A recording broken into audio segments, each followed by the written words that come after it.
Samajwadi party में ticket के लिए सिर्फ फुटबॉल का दौर। सपा की गुटबाजी खुलकर आई फिर सामने। बिजनौर में विधानसभा की टिकट के लिए मारामारी तेज। 8 विधानसभा सीटों के लिए 49 दावेदार आए सामने। गठबंधन पार्टी के नेता भी लगा रहे जोर आजमाइश। देखिए क्या है बिजनौर के सियासी हालात। देखिए कैसे अपने नेताओं को संभालेंगे अखिलेश यादव। उत्तर प्रदेश की मुख्य विपक्षी दल सपा जहां मजबूती हासिल करने की कोशिश कर रही है, तो वहीं सपा अपने ही नेताओं की गुटबाजी का भी शिकार हो रही है। विधानसभा उम्मीदवारी के लिए सपा के नेताओं के दावे जो सामने आ रहे हैं, उससे सियासी हालात एकदम विस्फोटक दिखाई दे रहे हैं। समाजवादी पार्टी टिकट के संभावित उम्मीदवारों की वजह से गुटबाजी का शिकार हो रही है। ऐसे में अखिलेश यादव के सामने जहां मजबूती को बरकरार रखने की चुनौती है, तो वहीं गुटबाजी को भी खत्म करना है।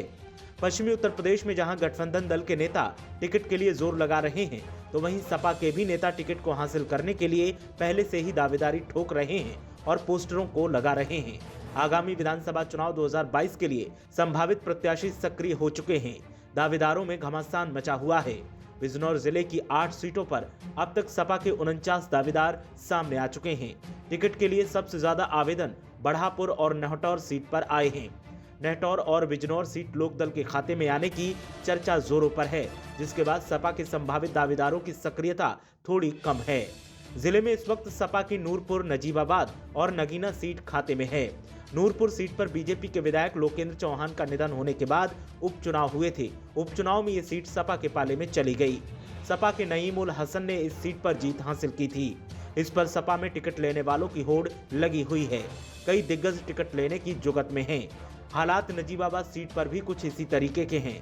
धामपुर में एक पूर्व मंत्री को टिकट मिलने की पूरी संभावना है। हालांकि वहां पर 2 और दावेदार सामने आए हैं। चांदपुर सीट पर भी काफी घमासान है। सबसे ज्यादा उथल पुथल बढ़ापुर सीट पर है। यहां पर 22 दावेदार टिकट लेने की कतार में हैं। अब तक पार्टी के पास 22 आवेदन आ चुके हैं। नहटौर में 12 आवेदन आए हैं। बिजनौर में 4, चांदपुर में 4 और नूरपुर से भी 4 आवेदन आए हैं। उम्मीद जताई जा रही है कि बिजनौर और नहटौर सीट लोकदल के खाते में जाने की पूरी चर्चा है। इस संभावना के बाद इन सीटों पर सपा के दावेदारों की सक्रियता कम हुई है।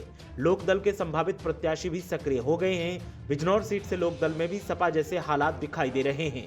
अब देखना यह है कि इस गुटबाजी को सपा कैसे संभालेगी और कैसे सपा हालातों को अपने पाले में करेगी, क्योंकि संभावित उम्मीदवार जो हैं उनको टिकट ना मिला तो फिर वो पार्टी को कमजोर करने का कोई भी मौका हाथ से नहीं जाने देंगे।